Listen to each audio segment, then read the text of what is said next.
மனோ singer இருக்கார் இல்லையா, அவரோடையெல்லாம் கூட ஒரு 13 நாளைக்கு முன்னாடிலாம் பேசியிருக்கிறாங்க. அட்மிட் பண்ணி ட்ரீட்மெண்ட்லாம் கொடுத்துருக்காங்க, நல்லா தான் இருந்திருக்காங்க. திடீர்னு பார்த்தீங்கன்னா மூச்சு திணறல் ரொம்ப ஜாஸ்தியாகி பார்த்தீங்கன்னா அதுதான் ஆக்சுவலி பார்த்தீங்கன்னா அது காரணம் அப்படின்னா கணவர் மேலே ரொம்ப பிரியம் வச்சுருந்தாங்க. ஒரு பெரிய பொட்டு வச்சுருப்பாங்க. நல்ல ஒரு காட்டன் சாரீ தான் கட்டுவாங்க எப்போவுமே. இப்போ கணவரை பொறுத்த வரைக்கும் பார்த்தீங்கன்னா ஒரு தந்தை மாதிரி, ஒரு அண்ணன் மாதிரி, ஒரு மேனேஜர் மாதிரி, ஒரு மென்டார் மாதிரி எல்லாமே இருந்தாங்க அவங்க கணவர். அவங்க கணவர் வந்து இறந்து போனது வந்து அவங்களுக்கு பெரிய வேதனை. வாழ்கிற காலத்தில் கொடுக்க வேண்டிய விருதுகளை அவங்க வாழ்கிற காலத்தில் கொடுக்காம வாழ்ந்ததுக்கப்புறம் கொடுக்கறதுங்கிறதுல எனக்கு பெருசாக உடன்பாடு இல்லை. ஆனால் அது வந்து அப்படி தான் சில நேரங்களில் மத்திய அரசு இந்த தென்னிந்திய கலைஞர்களுக்கு அந்த விருதுகளை சரியாக கொடுக்கறது இல்லைன்னு ஒரு குற்றச்சாட்டு இருந்துக்கிட்டே தான் இருக்குது. இயற்கையான டேட்ஸ், பாதாம், பிஸ்தா, கேஷு அண்ட் ஹனி கொண்டு தயாரிக்கப்பட்ட லயன் டேட் நட் பைட்ஸ். ஆணினுடைய விந்துதானும் மிகையாக உயரற்று இருப்பதாலும் ஆண்களுக்கு ஏற்படும் விந்தணு குறைபாடு, விரைவீக்கம், விந்தணுக்களற்ற தன்மை போன்ற குழந்தையின்மை பிரச்சனைகளுக்கு எத்னிக் ஹெல்த் கேர் இயற்கை கருத்தரிப்பு மையம். வணக்கம் சார். வணக்கம் சார், நம்ம தமிழ் சினிமாவுக்கு தொடர்ந்து நிறைய இழப்புகள். பாரதி ராஜா அவர்கள், பாக்கியராஜ் அவர்களை தொடர்ந்து இப்போது பாடகி எஸ் ஜானகி அவர்கள். என்ன சார் ஆச்சு அவங்களுக்கு? அவங்க வயசு வந்து பார்த்திங்கன்னா 88 ஆயிடுச்சு. ஒரு சில மாதங்களாக பார்த்திங்கன்னா கொஞ்சம் உடல் பின்னடைவு இருந்தது. அதுதான் ஆக்சுவலி பார்த்திங்கன்னா சினிமா கலைஞர்களோட, பாடகர்களோட, சினிமா இசையமைப்பாளர்களோட எல்லாரோடையும் பேசிக்கிட்டு தான் இருந்திருக்கிறாங்க. மனோ சிங்கர் இருக்கார் இல்லையா, அவரோடையெல்லாம் கூட ஒரு 13 நாளைக்கு முன்னாடிலாம் பேசியிருக்கிறாங்க. அது மாதிரி ஒரு மாதிரி ஓல்டு ஏஜ்னு ஒன்று இருக்கு இல்லையா, ஸோ லைட்டாக அப்படியே ஹாஸ்பிட்டல் போகிறது வர்றது இப்படி தான் இருந்திருக்காங்க. ஒரு வாரத்துக்கு முன்னாடி லைட்டாக மூச்சு திணறலாக இருக்குது அப்படின்னு சொல்லி ஹாஸ்பிட்டல் போயிருக்காங்க. அங்கே மைசூரில் அப்போலோவில் தான் இருந்திருக்கிறாங்க. அட்மிட் பண்ணி ட்ரீட்மெண்ட்லாம் கொடுத்துருக்காங்க, நல்லா தான் இருந்திருக்காங்க. திடீர்னு பார்த்திங்கன்னா மூச்சு திணறல் ரொம்ப ஜாஸ்தியாகி பார்த்திங்கன்னா இறந்து போயிட்டாங்க. அதுதான் ஆக்சுவலி பார்த்திங்கன்னா அது காரணம் அப்படின்னா வயது தான், வேறு ஒன்றும் கிடையாது. வயது மூப்பு காரணமாக தான் இறந்து போயிட்டாங்க. மற்றபடி உடலில் வந்து வியாதிகள்லாம் எதுவும் இருந்த மாதிரி தெரில. அவங்களுக்கு வந்து ஆஸ்மா இருந்தது, அதுக்கப்புறம் சக்கரை வியாதி இருந்தது. அதெல்லாம் நீண்ட காலமாக இருந்துக்கிட்டு இருக்கிற ஒரு விஷயந்தான். இப்போ இந்த மறைவுக்கு வந்து பார்த்திங்கன்னா வயதிகம் தான் காரணம். சார், இப்போது அவங்களுக்கு ஃபேமிலி அப்படின்னா யார் யாரெல்லாம் சார் இருந்தாங்க, எப்படி இருக்காங்க இப்போ அவங்களாம்? இல்லை, அவங்க வந்து பார்த்திங்கன்னா அவங்க ஹஸ்பண்டு பார்த்திங்கன்னா ராம் பிரசாத்னு ரொம்ப அவங்க லவ் பண்ணி மேரேஜ் பண்ணாங்க, காதலித்து திருமணம் பண்ணாங்க. 59லேயே எனக்கு தெரிஞ்சு திருமணம் ஆயிடுச்சு. ஜானகியம்மா வந்து பெரிய பாப்புலர் சிங்கராக இருக்கும்போது பார்த்திங்கன்னா அவங்க ஹஸ்பண்ட் கூடவே காரில் வருவார். 2 பேரும் பின்னாடி உட்காந்து வருவாங்க. கம்பெனி கார் தான் அப்போல்லாம் போகும், அம்பாசிடர் கார் தான் அனுப்புவாங்க சிங்கர்ஸ்க்கு. ஸோ 2 பேரும் தான் வருவாங்க. அப்படி ஜானகியம்மாலாம் பீக்கில் இருந்த காலகட்டத்தில் எப்படின்னா ஒரு நாளைக்கு 4 பாட்டு 5 பாட்டு பாடுவாங்க. ஒரே நேரத்தில் வந்து பார்த்திங்கன்னா இசையமைப்பாளர் இளையராஜா ஓட ஸ்டுடியோவில் 2 பாட்டு பாடுவாங்க, MS விஸ்வநாதன் ஸ்டுடியோவில் 2 பாட்டு பாடுவாங்க, சங்கர் கணேஷ் தேவா, இப்படி வந்து பாடல்கள் வந்து ஒரு 5-6 பாட்டு ஒரே நேரத்தில் பாடுவாங்க. ஏன் 7-8 பாட்டு கூட ஒரே நேரத்தில் பாடியிருக்காங்க. வந்தாங்கன்னா அப்படின்னா கற்பூரம்னு சொல்லுவாங்கள்ல, கற்பூர புத்தி மாதிரி பார்த்தீங்கன்னா கேட்டாங்கன்னா உடனே வந்து அந்த பாட்டை எப்படி பாடணும் அப்படிங்கிறது ஈஸியாக ஸ்மெல் பண்ணி டக்குன்னு பாடிடுவாங்க. அப்போல்லாம் பார்த்தீங்கன்னா லூப் சிஸ்டம் தான். ஒரு 80கள் எல்லாம் பார்த்தீங்கன்னா லூப் சிஸ்டம் தான். லூப் சிஸ்டம்னா எப்படின்னா எல்லாருமே ஆர்கெஸ்ட்ராலேருந்து சிங்கர்ஸ்லேருந்து எல்லாருமே வந்து ஒரு டேக்கில் வந்து கரெக்டாக பண்ணணும். அது ஆர்கெஸ்ட்ராவில் இருக்கிற யாராவது ஒருத்தர், அதாவது ஒரு கிட்டாரிஸ்ட்டோ இல்லை வந்து ஒரு மிருதங்கம் வாசிக்கிறவரோ யாராவது ஒருத்தர் தப்பு பண்ணிட்டா கூட மறுபடியும் ஒன் மோர் தான் போய் ஆகணும். அந்த மாதிரி இருந்த ஒரு காலகட்டத்தில் பார்த்திங்கன்னா ஜானகியம்மாலாம் வருவாங்க, எஸ்பிபி அவர்கள்லாம் வருவாங்க. அவங்கெல்லாம் பார்த்திங்கன்னா பாட்டு என்னென்னு மியூசிக் டைரக்டர்கிட்ட கேட்பாங்க, சொல்லுவாங்க. ஒரு வாட்டி பார்த்திங்கன்னா அந்த எப்படி சொல்லுது டோட்டலாக ஆர்கெஸ்ட்ரா வந்து ஆர்கனைஸ் பண்ணி கேட்டு பார்ப்பாங்க. கேட்டுட்டு ஓகே போகலாம், டேக் போகலாம் அப்படின்வாங்க. ஒரு ரிஹர்சல் போவாங்க, டேக் போகலான்னாங்க. மேக்ஸிமம் பார்த்திங்கன்னா ஒரே டேக்கில் முடிஞ்சிடும். ஏதாவது மிஸ்டேக் இருக்கும் சில நேரங்களில். ஆர்கெஸ்ட்ரா பண்ணவங்களில் ஏதாவது ஒரு சின்ன மிஸ்டேக் இருக்கும், இல்லைன்னா வந்து டெக்னிக்கல் இஷ்யூஸ் இருக்கும், இன்ஜினியர் ஏதாவது சொல்லுவார். அந்த மாதிரி இருந்தால் தான் ஒரு 2 டேக் போவாங்க, அதுக்கு மேலே போகவே மாட்டாங்க. பாடிட்டு போயிட்டே இருப்பாங்க, அவ்வளோதான். அவங்க டைமே பார்த்திங்கன்னா ஒரு ஸ்டுடியோவுக்கு வருவாங்க, ஒரு 3/4 மணி நேரத்துலேருந்து 1 மணி நேரத்துக்குள்ளே அந்த பாட்டோட ஒர்க்கை முடிப்பாங்க. அங்கேருந்து கிளம்பி அடுத்த பாட்டுக்கு பாடுறதுக்கு போயிடுவாங்க. நான் நிறைய நேரங்களில் ஜானகியம்மாவை பார்த்துருக்கேன். அவங்க வந்து பார்த்திங்கன்னா அவங்க கணவர் மேலே ரொம்ப பிரியம் வச்சுருந்தாங்க. ஒரு பெரிய பொட்டு வச்சுருப்பாங்க, நம்ம சின்ன பொட்டு மாதிரிலாம் இருக்கா, பெரிய பொட்டு வச்சுருப்பாங்க. நல்ல ஒரு காட்டன் சாரீ தான் கட்டுவாங்க எப்போவுமே. ஒரு மாதிரி பார்க்குறதுக்கே ரொம்ப எலிகண்ட்டாக இருப்பாங்க. கூடவே வந்து அவங்களுடைய கணவர் வந்து வருவார். 2 பேரும் வந்து பார்த்திங்கன்னா அவங்க அந்த ஸ்டுடியோவில் அவங்க டைம் ஸ்பெண்ட் பண்ணுறதே ரொம்ப ஒரு மாதிரி அந்யோன்யமாக இருக்கும். அந்த கணவர் அந்த மனைவியினுடைய அந்த தாம்பத்திய உறவு இருக்குது பார்த்திங்களா, அது வெளிப்படையாகவே தெரியும். அந்தளவுக்கு வந்து 2 பேரும் ரொம்ப அந்யோன்யமாக இருப்பாங்க. இவங்க கணவரை பொறுத்த வரைக்கும் பார்த்திங்கன்னா ஒரு தந்தை மாதிரி, ஒரு அண்ணன் மாதிரி, ஒரு மேனேஜர் மாதிரி, ஒரு மென்டார் மாதிரி எல்லாமா இருந்தாங்க அவங்க கணவர். அவங்க கணவர் வந்து இறந்து போனது வந்து அவங்களுக்கு பெரிய வேதனை. அவங்க கணவர் இறந்து போன காலகட்டத்தில் பெருசாக அவங்க வந்து மனசு பாதிக்கப்பட்டிருந்தாங்க. அப்புறம் பாட வேண்டாம் இனிமே அப்படின்னு ஒரு ஒரு ஒரு கொஞ்ச நாள் பாடாமலும் இருந்தாங்க. ஒரு 6 மாதத்துக்கு மேலே பாடாமலும் இருந்தாங்க. அப்புறம் மறுபடியும் பார்த்தீங்கன்னா பல பேர் இசையமைப்பாளர்கள்லாம் வற்புறுத்தி, அம்மா நீங்களாம் நல்ல பாடகி, நீங்களாம் இந்த மாதிரி பாடாமல் இருக்கிறதுங்கிறது தப்பு அப்படின்னு சொன்னதுக்கப்புறம் அவங்க மறுபடியும் கன்வின்ஸ் ஆகி பாட வந்தாங்க. ஆனால் மறுபடியும் வர ஆரம்பித்தப்போ பார்த்தீங்கன்னா அவங்க வந்து ஒரு ஒயிட் சாரி தான் கட்டுவாங்க, பொட்டு வச்சுக்க மாட்டாங்க. ரொம்ப அப்படி ஒரு மாதிரி அந்த கணவர் இல்லை அப்படிங்கிறது வந்து அவங்களுக்கு கடைசி வரைக்கும் அந்த சோகம் இருந்தது. இன்னொரு பக்கம் பார்த்தீங்கன்னா மகன் வந்து ரொம்ப நேசித்தாங்க. மகன் வந்து பார்த்தீங்கன்னா முரளிகிருஷ்ணான்னு ரொம்ப செல்லம், ஒரே பையன்தான். ஒரு பையனுக்கு 2 வாரிசுகள் இருக்காங்க, பேத்திகள் 2 பேர் இருக்காங்க. அவரும் பார்த்தீங்கன்னா சில வருடங்களுக்கு முன்னாடி இறந்து போயிட்டார். ஸோ அவருடைய இழப்புங்கிறது அவங்களால வந்து தாங்க முடியல. ஆக்சுவலி பார்த்தீங்கன்னா ஹைதராபாத்தில் பெரிய வீடு இருக்குது ஜானகி அம்மாவுக்கு, பெரிய வீடு. அங்கே தான் வந்து இருந்துட்டு இருந்தாங்க. அந்த அப்புறம் ஒரு காலத்தில் வந்து மைசூரில் வந்து கொஞ்ச நாள் இருந்தாங்க. மைசூரில் இருந்த வீட்டில் தான் அவர் மகன் இறந்துட்டாருன்னு சொன்னோன்னே திருப்பி ஹைதராபாத்துக்கு அவங்க போக விரும்பலை. எப்பயாவது போகிறது வரதை தவிர மகன் இறந்த அந்த வீட்டில் தான் நானும் இறந்து போகணுன்னு அவங்க நினச்சாங்க. ஸோ கடைசி வரைக்கும் மைசூரில் இருந்ததுக்கான காரணம் அதுவாக தான் இருந்தது. ஸோ அந்த பர்சனல் லைஃப்னு எடுத்துக்கிட்டிங்கன்னா இந்த 2 இழப்புகள் வந்து அவங்களுக்கு பெருசாக பாதிச்சிச்சு. அது ஒன்றும் மாட்டுக்கருத்தே கிடையாது. ஆனால் மற்றபடி வந்து பார்த்தீங்கன்னா அவங்க டோட்டலாக நீங்கள் பாருங்களேன், 48,000 பாடல்கள் பாடியிருக்காங்க அப்படின்னா அவங்களுடைய அந்த சர்வீஸ்ன்னு இருக்குது பார்த்தீங்களா, ஒரு 60 வருட காலகட்டங்கள். 60 வருடங்கிறது சாதாரண காலகட்டம் கிடையாது. ஒரு சிங்கர் இன்றைக்கி வந்து ஒரு 6 வருடம் வந்து பாடி சஸ்டெயின் பண்ணி நிற்கிறதே பெரிய விஷயமா இருக்கும்.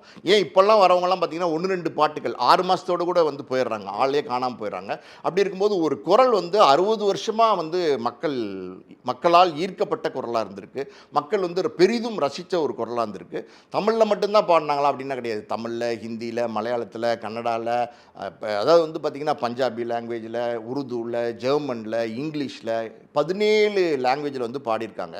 இதில் என்ன ஸ்பெஷல் அப்படின்னா அவங்களுடைய தாய்மொழி தெலுங்கு. அவங்க குண்டூரில் பிறந்தவங்க, ஒரு கிராமத்தில் பிறந்தவங்க, ஒரு பிராமின் ஃபேமிலி. அவங்க வந்து ஒரு தாய்மொழி தெலுங்கு. ஆனால் நீங்கள் தமிழில் பாடினாலும் சரி, இல்லை வேறு ஹிந்தியில் பாடினாலும் சரி, எந்த லாங்குவேஜில் பாடினாலும் சரி, அந்த லாங்குவேஜு அவ்வளோ வந்து சுத்தமாக பாடுவாங்க.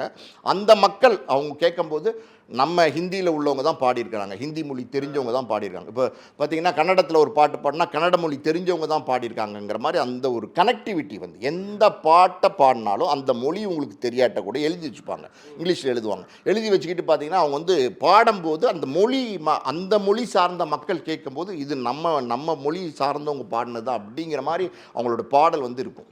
சார், இப்போது ஜானகி அவர்கள் வந்து ஒரு மிகப்பெரிய ஒரு லெஜண்ட். பட் ஒரு டைமில் வந்து அவங்களுக்கான அந்த ஒரு அங்கீகாரம் கிடைக்கல அப்படின்னு சொல்லிட்டு சென்ட்ரல் கவர்மெண்ட் வந்து கொடுக்குற அவார்டை வந்துட்டு எனக்கு வேணாம் அப்படின்ற மாதிரி அவங்க சொல்லியிருந்தாங்க. ஐ திங்க் லதா மங்கேஷ்கர் அவர்களுக்கு வந்து அவார்டு கொடுக்கும்போது அந்த சமயத்தில் தான் அவங்க அதை பற்றி பேசியிருந்தாங்க.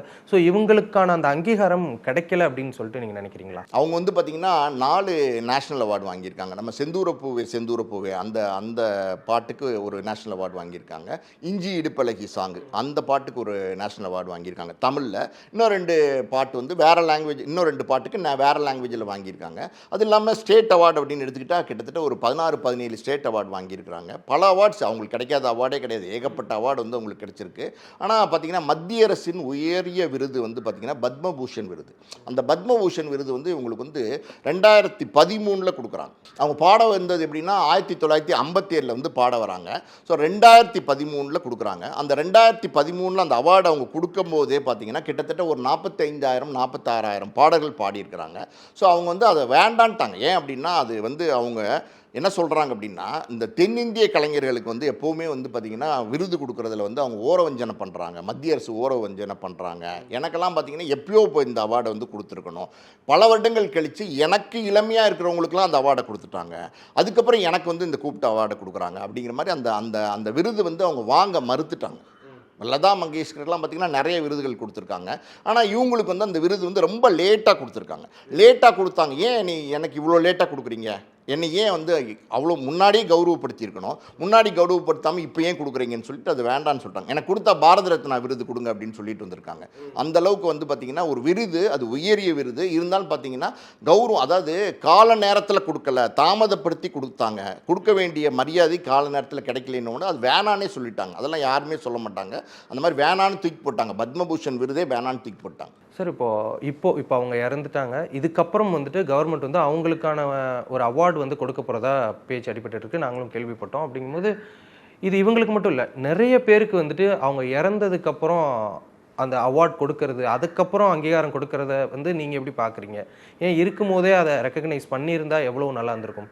இல்லை, பல நேரங்களில் பார்த்தீங்கன்னா வாழ்கிற காலகட்டத்தில் பல பேரை நம்ம பெருசாக மரியாதை பண்ணாமல் விட்டுறோம். கமலஹாசன் அவர்களுக்கே கிடைக்க வேண்டிய உரிய விருதுகள் கிடைக்காம தான் இருக்குது இன்றைக்கு வரைக்கும்.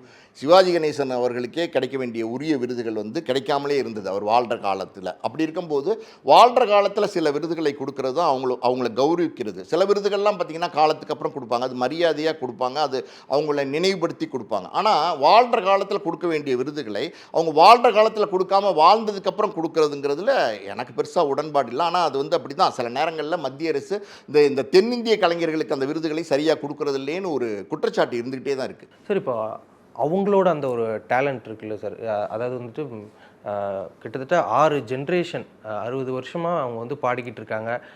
நிறைய மியூசிக் டைரக்டருக்கு அவங்க பாடியிருக்காங்க, இப்போது அனிருத் அவர்களுக்கு கூட அவங்க பாடியிருக்காங்க. அப்படிங்கும்போது அவங்களோட அந்த டேலண்ட் எப்படி சார் அடாப்ட் ஆகிட்டு இத்தனை வருஷமே வந்து சஸ்டெயின் பண்ணியிருக்காங்க இந்த இண்டஸ்ட்ரியில் நீங்கள் பார்த்துருக்கீங்க? அப்படிங்கும்போது அவங்களோட அந்த டேலண்ட் பற்றி சொல்லுங்கள் சார். பாருங்களேன், இந்த 60 வருட காலகட்டத்தில் 48,000 பாடல்கள் பாடியிருக்காங்க. 48,000 பாடல்கள்னால் சும்மா சாதாரண விஷயமா? யாராலையுமே இந்த சாதனையை வந்து பண்ணியிருக்க முடியாது. அப்படி வந்து இத்தனை பாடல் பாடியிருக்காங்கன்னா அந்த தூரத்துக்கு அவங்க வந்து உழைச்சிருக்காங்க. அவங்க அந்த வந்து துறையை நேசிச்சிருக்காங்க, இசையை நேசிச்சிருக்காங்க. அதனால தான் வந்து அத்தனை பாடல் அவங்களால பாட முடிஞ்சுது. எல்லா மொழிகள்லையும் பாடி எல்லா விதமான சாதனைகளையும் அவங்க பண்ணியிருக்கிறாங்க. நீங்கள் சொன்ன மாதிரி பார்த்தீங்கன்னா அவங்களுக்கு பெரிய அங்கீகாரம் எப்போ கிடச்சிச்சு அப்படின்னா இளையராஜா அவர்களுடைய வரவுக்கு அப்புறம் தான். இளையராஜா வந்து அன்னக்கிளி படம் எடுத்தார் இல்லையா? அந்த படத்தில் பார்த்தீங்கன்னா அன்னக்கிளியே உன்னை தேடுது அந்த பாட்டு வந்து மிகப்பெரிய ஒரு பேரை வந்து ஜானகி அம்மா கொடுத்துச்சு. அதே படத்தில் பார்த்தீங்கன்னா மச்சான பார்த்தீங்களா மலவாள தோப்புக்குள்ள சூப்பராக வந்து ட்ரெண்ட் ஆயிடுச்சு. அந்த 2 சாங்கும் மிகப்பெரிய ஒரு சூப்பர் டூப்பர் சாங்காக அன்னைக்கு வந்து பேசப்பட்டது. எல்லா பக்கமும் பட்டி தொட்டி எல்லாம் பாடுற ஒரு பாட்டாச்சு. அது வந்து ஜானகி அம்மா தான் பாடுறாங்க அப்படின்னும் போது அதுக்கப்புறம் அவங்களுடைய கேரியர் இருக்குது பார்த்தீங்களா, அது வேறு மாதிரி ட்ராவல் ஆக ஆரம்பிச்சிச்சு. அதாவது ஒரு காலகட்டத்தில் அவங்க வந்து பார்த்தீங்கன்னா விதியின் விளையாட்டுன்னு ஒரு படத்தில் முதல் படத்தில் பாடுறாங்க, 57 பாடுறாங்க. அந்த பாட்டு அவங்க பாடின அந்த படமே வரல, அந்த பாட்டே வரல அப்படிங்கிறாங்க. அதுக்கப்புறம் பார்த்தீங்கன்னா கொஞ்சம் சலங்கைன்னு ஒரு படம், அந்த படத்தில் பார்த்தீங்கன்னா சிங்கார வேலனே தேவான்னு ஒரு சாங் இருக்கும், பயங்கரமான ஹை பிச் சாங்கு. அந்த பாட்டை பார்த்தீங்கன்னா SM சுப்பையா நாயுடுங்கிறவர் தான் இசையமைச்சிருக்கார் அந்த பாட்டை. அவர் வந்து முதல்ல வந்து அந்த பாட்டை வந்து கம்போஸ் பண்ணிட்டார் டோட்டலாக எல்லாமே. அதாவது வந்து நாதஸ்வரம் ஃபுல்லாகவே பார்த்தீங்கன்னா பயங்கரமான ஹை பிச்சில் நாதஸ்வரம் இருக்கும். நாதஸ்வரத்தோட சவுண்டை தாண்டி பாட்டு பாடணும், அந்த வாய்ஸ் வந்து நிற்கணும் அப்படின்னா அதை விட வந்து ஹை பிச்சில் இருக்கணும். அந்த மாதிரி நிறைய பேரை பாட வச்சிருக்காரு. இன்றைக்கி சுசிலாமாலாம் வந்து அதை பாட வச்சிருக்காரு. ஆனால் வந்து அவருக்கு திருப்தியாக இல்லை. பாம்பேக்கு போய் லதா மங்கேஷ்கர் எல்லாம் கூட அது பாட வச்சு அவர் பார்த்துருக்காரு, ஆனால் கூட அவர் திருப்தியாக இல்லை. அந்த நேரத்தில் தான் பார்த்தீங்கன்னா ஜானகி அம்மா வந்து அந்த பாட்டு பாடுறதுக்கு போயிருக்காங்க. அந்த ஜானகி அம்மா பாடின அந்த ஹை பிச் சாங், அந்த வாய்ஸ் வந்து அவருக்கு ரொம்ப ரொம்ப பிடிச்சி போச்சு. அதாவது எப்படி இருக்குன்னா அது வந்து அந்த நாதஸ்வரமா இல்லை வந்து அந்த வாய்ஸா ரெண்டுக்கும் போட்டியாக இருக்கிற மாதிரி இருக்கும். ரெண்டுமே பார்த்தீங்கன்னா பயங்கர ஹை பிச்சில் இருக்கும். அந்த பாட்டை அவங்க பாடினதுக்கப்புறம் தான் அவங்களுக்கு அந்த சாங் வந்து அவங்களுக்கு ஒரு பெரிய பேரை ஏற்படுத்தி கொடுத்துச்சு. பட் இருந்தாலும் பார்த்தீங்கன்னா MS விஸ்வநாதன் காலகட்டத்தில் பி சுசீலா அம்மா தான் நிறைய பாடல்கள் பாடியிருக்கிறாங்க, லேடிஸ் வாய்ஸு. ஜானகி அம்மாவுக்கு அந்த வாய்ப்பு பெருசாக இல்லாத ஒரு காலகட்டமாக இருந்தது. அது சொல்ல முடியாது, சில நேரங்களில் அவங்களுடைய திறமை வெளிவரதுக்கு அது ஒரு சில காலகட்டம் வரும். அந்த மாதிரி பார்த்தீங்கன்னா இளையராஜாவோட வரவுக்கு அப்புறம் தான் அவங்களுடைய வாய்ஸ் வந்து பார்த்திங்கன்னா எல்லா பக்கமும் வந்து போய் சேர்ந்துச்சு. அவங்க வந்து இளையராஜா வந்து பார்த்திங்கன்னா ஜானகி அம்மாவோட எல்லா டைமென்ஷனையும் எக்ஸ்ப்ளாய்ட் பண்ணியிருக்காரு. எல்லா விதமான பாடல்கள் அவங்க வந்து பார்த்திங்கன்னா செக்ஸ் பாட்டு, அந்த மாதிரி மற்ற ஒரு சோகப்பாட்டு, ஒரு தாயப்பத்திர பாடுற பாட்டு, டூயட் பாட்டு எல்லாமே வந்து எக்ஸ்ப்ளாய்ட் பண்ணியிருக்காரு. அதுலாம் நீங்கள் குறிப்பாக பார்த்தீங்கன்னா சகலகலா வல்லவன் நினைக்கிறேன், நேத்து ராத்திரி அம்மா அந்த சாங்கெல்லாம் வந்தப்போ பார்த்தீங்கன்னா பயங்கர ஹிட்டு, சூப்பர் டூப்பர் ஹிட்டு. அதே மாதிரி பார்த்தீங்கன்னா கமலஹாசனும் அம்பிகாவும் ஒரு பாட்டு பாடுவாங்க, நிலாக்கா இது அந்த பாட்டு. அது மாதிரி வந்து பொன்மேனி உருகுதே 3ஆம் பிறையில் வந்து பார்த்திங்கன்னா சில்க் சுமிதா அந்த டான்ஸ் ஆடுவாங்க. அதெல்லாம் பெரிய பேரை ஏற்படுத்தி கொடுத்துச்சு. அதெல்லாம் அந்த பாட்டெல்லாமே பயங்கர ஹிட் ஆனதுனால அந்த வாய்ஸ் வந்து ரொம்ப யூனிக்கான வாய்ஸாக இருக்கும். அதே நேரத்தில் பார்த்திங்கன்னா வாய்ஸில் வந்து ஒரு மெஸ்மரிசம் பண்ணுவாங்க எல்லாமே. நீங்கள் வந்து பார்த்திங்கன்னா அவங்க வந்து நீங்கள் முந்தானை முடிச்சு அந்த படத்தில் பார்த்திங்கன்னா ஆரீராரோ அப்படின்னு ஒரு ஹம்மிங் ஒன்று எடுப்பாங்க.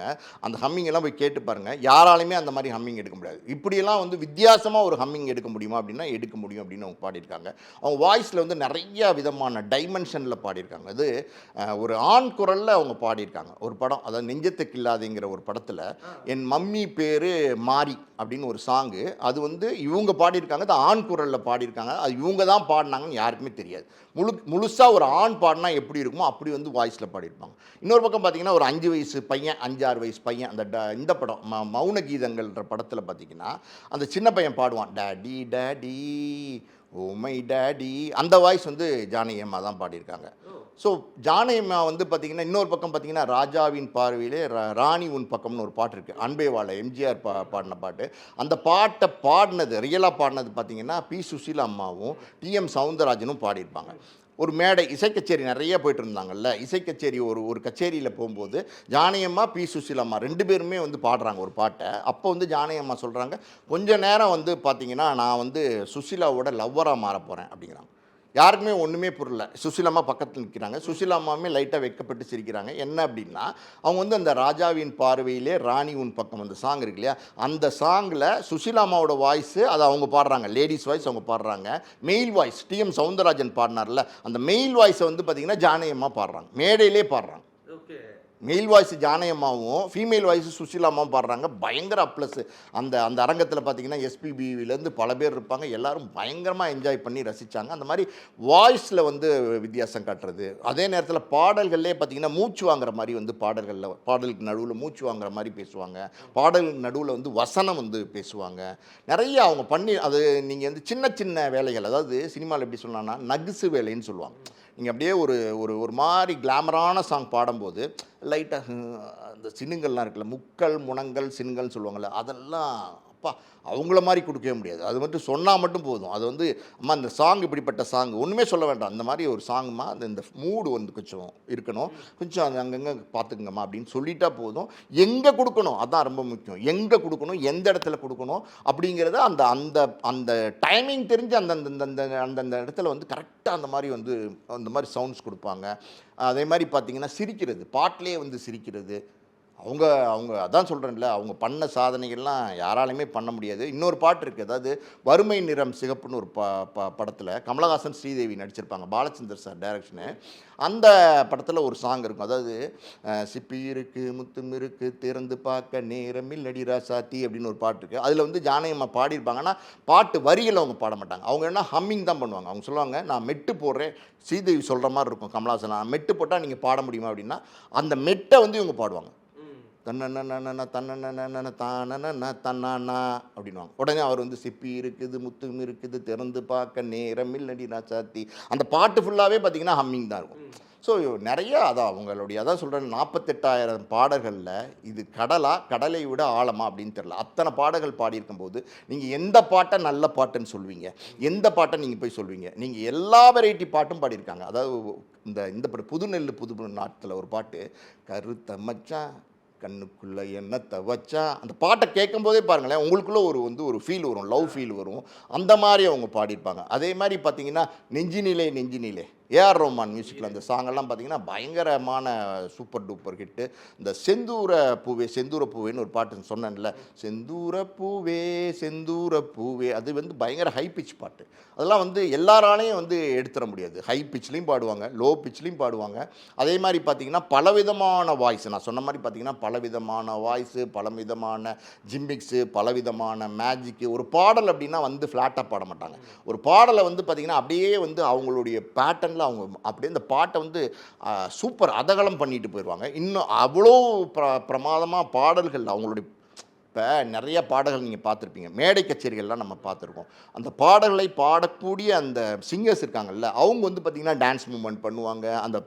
இந்த பாட்டை பாடும்போது நிறைய சேட்டை பண்ணுவாங்க, முகத்தை நெளிப்பாங்க, சுழிப்பாங்க, எல்லாம் பண்ணுவாங்க. ஆனால் ஜானகி அம்மா மட்டும் நீங்கள் பார்த்துருந்தீங்கன்னா அந்த மேடையில் அவங்க மௌனமாக பாடுவாங்க. அவங்க நிற்கும்போது ஒரு சின்ன இத்தினூண்டு புக் வச்சுருப்பாங்க, இத்தினூண்டு தான் அந்த இத்தினூண்டு புக்கில் இருக்கிற இத்தினூண்டு பேஜில் அந்த முழு பாட்டையும் எழுதி வச்சுருப்பாங்க. அவங்களுக்கு மட்டும் புரியுற மாதிரி முழு பாட்டையும் எழுதி வச்சுருப்பாங்க.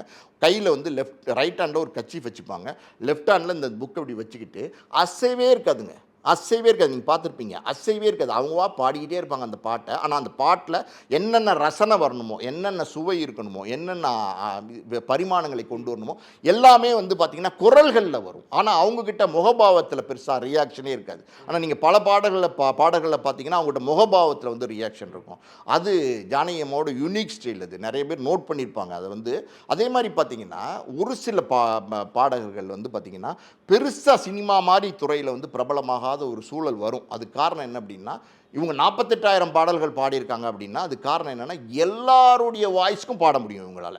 இப்போ நீங்கள் மலேசியா வாசுதேவன் எடுத்துக்கிட்டிங்கன்னு வச்சுக்கோங்களேன், அவருடைய வாய்ஸ் வந்து கொஞ்சம் கரடாக இருக்கும். அதே நேரத்தில் அந்த பேட்டர்ன் சாங்ஸ் தான் அவரால் பாட முடியும். அதே மாதிரி பார்த்திங்கன்னா பல பேர் வந்து நம்ம சொல்லலாம். நம்ம ஜேசுதாஸே எடுத்துங்களேன். ஜேசுதாஸ் வந்து ஏன் வந்து எஸ்பிபிக்கு ஈக்குவலாக பாடல்கள் பாடல, நான் சொல்கிறது நம்பரில். ஜேசுதாஸை வந்து அவர் மாதிரி சிங்கர்லாம் கிடையாது, மிகப்பெரிய ஒரு லெஜெண்டு. அவர் பாடின பாடல்கள் எல்லாமே நம்மளை வந்து கலக்க வச்சிடும், அவரோட பாடலோட கலக்க வச்சிடும். ஆனால் நம்பர்ஸில் வந்து எஸ்பிபியோட ஜேசுதாஸ் கம்மியாக தான் பாடிருக்காரு. காரணம் என்ன அப்படின்னா அவருடைய வாய்ஸ் வந்து எல்லாத்துக்குமே வந்து பொருத்த முடியாது. இப்போ நீங்கள் எல்ஆர் ஈஸ்வரின்னு ஒரு சிங்கர் இருந்தாங்க. அந்த சிங்கர்லாம் பார்த்தீங்கன்னா அவங்களுடைய வாய்ஸு எல்லாருக்கும் பொருந்தாது. உஷா உதுப்புன்னு இருந்தாங்க, நார்த்தில் கேள்விப்பட்டிருப்பீங்க, இப்போ இருக்காங்க. அவங்கெல்லாம் பார்த்தீங்கன்னா அவங்களுடைய யூனிக் ஸ்டைலு அவங்க பாடுற பாட்டு ஒரு சிலருக்கு தான் பொருந்தும், எல்லாருக்கும் அந்த பாட்டை வந்து பொருத்தி பார்க்க முடியாது. அந்த மாதிரி ஒரு ஏன் நம்ம பவதாரணியே எடுத்துங்களேன், பவதாரணியுடைய வாய்ஸ் எடுத்துக்கிட்டிங்கன்னா அது ரொம்ப ரொம்ப யூனிக்கான வாய்ஸு. அந்த வாய்ஸ் அவ்வளவு மெலோடியாக இருக்கும், அவ்வளவு சாஃப்டாக இருக்கும். ஆனால் எல்லா ஃபீமேல் லீடுக்கும் அதை வந்து அந்த வாய்ஸ் வந்து பொருத்த முடியாது. இப்படி சில ட்ராபேக்ஸ் இருக்கும். ஆனால் வந்து பார்த்திங்கன்னா ஜானகி அம்மாவை பொறுத்த வரைக்கும் யாராக இருந்தாலும் சரி, என்னவாக இருந்தாலும் சரி, ஒரு குழந்தைக்கும் பாடுவாங்க, ஒரு ஆண் குரல்லையும் பாடுவாங்க, ஒரு கிழவி குரல்லையும் பாடுவாங்க. பொதுவாக இந்த மாதிரி குரலில் பாடுறவங்க என்னென்னா வழக்கமாக டூயட்டு அப்புறம் இந்த மாதிரி பாடல்கள்லாம் பாடிட்டு இருக்கும்போது ஒரு ஆண் குரலில் பாடணும் அப்படின்னா குரலை உடைக்கணும். குரலில் உடைச்சிங்கன்னு வச்சுக்கோங்களேன், நான் சொன்னேன்ல ஒரு நாளைக்கு 8 பாட்டு 10 பாட்டு பாடும்போது ஒரு பாட்டுக்காண்டி குரலில் உடைச்சிங்கன்னா அடுத்த பாட்டு பாட முடியாது. அந்த வோக்கல் கார்டு வந்து டிஸ்டர்ப் ஆயிரும். ஆனால் அவங்க அப்படி கிடையாது. இந்த இடத்துல இந்த பாட்டு பாடுவாங்க, இன்னொரு இடத்துல டூயட் பாட்டு பாடுவாங்க, இன்னொரு இடத்துல வந்து பேத்தாஸ் சாங் பாடுவாங்க, இன்னொரு இடத்துல வந்து பார்த்திங்கன்னா ஜாலியான பாட்டு பாடுவாங்க, எப்படி வேணாலும் பாடுவாங்க. அதான் சொல்கிறேன்ல, வெரைட்டிஸ் ஆஃப் சாங்ஸ். அவங்க பாட்டெல்லாமே வெரைட்டிஸ் ஆஃப் சாங்ஸ். பூவரசம்பு பூத்தாச்சுன்னு ஒரு சாங்கு, அதுவும் பாடுவாங்க. அதே நேரத்தில் பார்த்திங்கன்னா மலரே கேள்விப்பட்டிருப்பீங்க, அந்த பாட்டும் பாடுவாங்க. ஸோ இதே மாதிரி அவங்களுடைய ஸ்டைலே ரொம்ப ரொம்ப யூனிக்கான ஸ்டைலு. அவங்கள மாதிரி ஒரு சிங்கர் வந்து வர முடியுமா அப்படின்னா வர முடியாதுங்கிறது தான் உண்மை. கண்டிப்பாக. ஆக்சுவலாக நீங்கள் சொன்ன மாதிரி நானுமே ஒரு இடத்துல பார்த்துருக்கேன் சார். எஸ்பிபி அவர்களும் இவங்களும் வந்து ஒரு இடத்துல பாடிட்டு இருப்பாங்க. அப்போது வந்து எஸ்பிபி அவர்கள் மாதிரி இவங்க வந்துட்டு மிமிக் பண்ணியிருப்பாங்க அவங்க வாய்ஸ் எடுத்துகிட்டு. ஆக்சுவலாக சீரியஸ்லி பிளஸ்டு டேலண்ட். ஒரு 10 வருஷமாக அவங்க பாடல. 2016க்கு அப்புறம் அவங்க பாட முடியும் அவங்களால. ஆனால் அவங்க என்ன காரணம் சொன்னாங்க அப்படின்னா, நான் நல்லா பாடுறேன் அப்படின்னு எல்லாரும் இன்றைக்கி ரசிக்கிறாங்க. நாளைக்கு வந்து நான் தொடர்ந்து பாடி என்னடா இந்த அம்மா வந்து ரிட்டையர் ஆக மாட்டாங்களா, இன்னமும் போட்டு பாடிக்கிட்டு இருக்காங்க அப்படின்னு வந்து ரசிகர்கள் சொல்லாத அளவுக்கு நான் வந்து ரிட்டையர் ஆகி போயிடுறேன் அப்படின்னு வந்து அவங்களுக்குள்ள ஒரு எண்ணம். அதான் உண்மை. ஆக்சுவலி பார்த்திங்கன்னா விமர்சனங்கள் ஒரு ஸ்டேஜுக்கு மேலே வரலாம். ஒரு சில பேர் வந்து பார்த்திங்கன்னா தொடர்ந்து நடிச்சிட்டு இருப்பாங்க, இத்தனை வயசாச்சு இவர் ரிட்டையர் ஆக மாட்டாரான்னு சொல்லுவாங்க. அந்த மாதிரி விமர்சனங்கள் வர்றதுக்கு முன்னாடி என்னோடய பாடல்கள் இனிமையாக இருக்குதுன்னு ரசிகர்கள் ரசிக்கிற அந்த காலகட்டத்திலேயே நான் வந்து திரைத்துறையை விட்டு விலகி போயிடுறேன் அப்படின்னு அவங்க திரைத்துறையிலேருந்து விலகிட்டாங்க. இன்னொரு காரணமும் சொன்னாங்க, புதுசாக நிறைய பேர் பாடுறாங்க, சின்ன பசங்க நிறைய பேர் பாடுறாங்க, அவங்களுக்கெல்லாம் நம்ம வழி விட்டுறலாம், அவங்களாம் பாடட்டும் அப்படின்னு நினச்சாங்க. எல்லாத்துக்கிட்டையுமே அன்பாக பாசமாக பழகக்கூடிய ஒரு கேரக்டர். ரொம்ப வந்து மெல்ட்டிங்னு சொல்லுவாங்க, மெல்ட்டிங் லேடி. யாராக இருந்தாலும் கனிவாக தான் பேசுவாங்க. ஒரு ரசிகராக இருந்தாலும் கனிவாக தான் பேசுவாங்க, ஒரு ப்ரொடியூசராக இருந்தாலும் கனிவாக தான் பேசுவாங்க, கூட ஒர்க் பண்ணுற சிங்கராக இருந்தாலும் கனிவாக தான் பேசுவாங்க. அவங்க வந்து ரொம்பவும் வந்து பார்த்திங்கன்னா அட்டாச்சாக அஃபெக்ஷனாக இருந்தது வந்து எஸ்பிபியோட. எஸ்பிபிக்கும் ஜானகி அம்மாவுக்கும் வயசு நிறைய வித்தியாசங்கள் இருந்தது. ஆனால் வந்து பார்த்திங்கன்னா ஜானகி அம்மா வந்து எஸ்பிபி கிட்ட நிறைய சேட்டைகள் பேசுவாங்க, விளையாடுவாங்க. சுப்பிரமணியான் தான் எஸ்பிபியை வந்து கூப்பிடுவாங்க. எஸ்பிபி வந்து பார்த்திங்கன்னா ஜானகி அம்மா பாடுறதுக்கு டேக் அப்படின்னும் போது பார்த்திங்கன்னா பக்கத்தில் நின்று பாடுவாங்க. டேக் அப்படின்னும் போது பார்த்திங்கன்னா அவங்களுடைய கையில் இருக்கிற கச்சீஃப் வந்து பிடுங்கிடுவாங்க. ஸோ வந்து கச்சீஃப் பிடுங்கிட்டா என்னால் பாட முடியாதா அப்படின்னு அவங்க வந்து பாடுவாங்க. இந்த மாதிரி நிறையா அதான் சொல்கிறேன்ல, எஸ்பிபியை பொறுத்த வரைக்கும் எப்படி அவங்க கணவரை சொன்னனோ அதே மாதிரி பார்த்திங்கன்னா இவங்க வந்து எஸ்பிபி ஜானகி அம்மாவோட உறவு வந்து ஒரு அண்ணன் தம்பி உறவா, ஒரு மென்டார் உறவா, வந்து பார்த்திங்கன்னா ஒரு ஃப்ரெண்ட்ஸாக, எதுவுமே நம்ம கால்குலேட் பண்ண முடியாத ஒரு பாண்டிங். ஒரு மாதிரி ஒரு சில பேருக்கு அந்த பாண்டிங் இருக்கும். அந்த பாண்டிங் வர்றதுக்கு காரணம் என்ன அப்படின்னா, எஸ்பிபி வந்து ஒரு ஒரு போட்டியில் பாடுறாரு, பாட்டு போட்டியில் பாடுறாரு. அதுக்கு ஜானகி அம்மா வந்து ஜட்ஜாக போகிறாங்க. ஸோ அந்த போட்டியில் பாடினதில் நல்லா பாடினார்னு பரிசு கொடுத்து அவர் தேர்ந்தெடுத்தது வந்து ஜானகி அம்மா தான். அதுக்கப்புறம் தான் எஸ்பிபி வந்து சினிமாக்கே வரார். சினிமாவுக்கு வர காலகட்டத்தில் எஸ்பிபிக்கு நிறைய ஊக்கப்படுத்துகிறாங்க ஜானகி அம்மா. ஸோ இது எஸ்பிபிக்கும் ஜானகி அம்மாவுக்கும் இருந்த பாண்டிங். எஸ்பிபி ஜானகி அம்மா 2 பேரும் மேடையில் பாடுற ஒரு கச்சேரியில் பாடுற காட்சிகள்லாம் நீங்கள் பார்த்தீங்கன்னா 2 பேரும் அவ்வளோ ஜாலியாக பாடுவாங்க. ஆனாலும் பார்த்தீங்கன்னா அந்த சூழ்நிலையும் ஜானகி அம்மா அந்த எக்ஸ்பிரஷன் இல்லாமல் தான் இருப்பாங்க. அந்த அந்த கச்சேரி நடக்கிற நேரத்தில் சில விஷயங்கள் நடக்குமே தவிர அந்த எக்ஸ்பிரஷன்ஸ் வந்து பெருசாக காட்டிக்க மாட்டாங்க, குரலில் தான் காட்டுவாங்க. ஸோ அந்த பாண்டிங் வந்து பெரிய பாண்டிங். எஸ்பிபி மறைஞ்சப்போ ஜானகி அம்மா ரொம்ப வருத்தப்பட்டாங்க, ரொம்ப வேதனைப்பட்டாங்க. ஏன்னா வயசுலேயும் சின்னவர், இவ்வளோ சீக்கிரம் போயிட்டாரே அப்படின்னு வருத்தப்பட்டாங்க. சார், நிறைய விஷயங்கள் பகிர்ந்துக்கிட்டீங்க ஜானகி அவர்கள் பற்றி. உங்களுடைய நேரத்திற்கும் கருத்திற்கும் ரொம்ப ரொம்ப நன்றி சார். நன்றி. இயற்கையான டேட்ஸ், பாதாம், பிஸ்தா, கேஷு அண்ட் ஹனி கொண்டு தயாரிக்கப்பட்ட லயன் டேட் நட் பைட்ஸ். கூறினார் ஆணினுடைய விந்துதானும் மிகையாக உயிரற்று இருப்பதாலும் ஆண்களுக்கு ஏற்படும் விந்தணு குறைபாடு, விரைவீக்கம், விந்தணுக்களற்ற தன்மை போன்ற குழந்தைகளின் பிரச்சனைகளுக்கு எத்னிக் ஹெல்த் கேர் இயற்கை கருத்தரிப்பு மையம்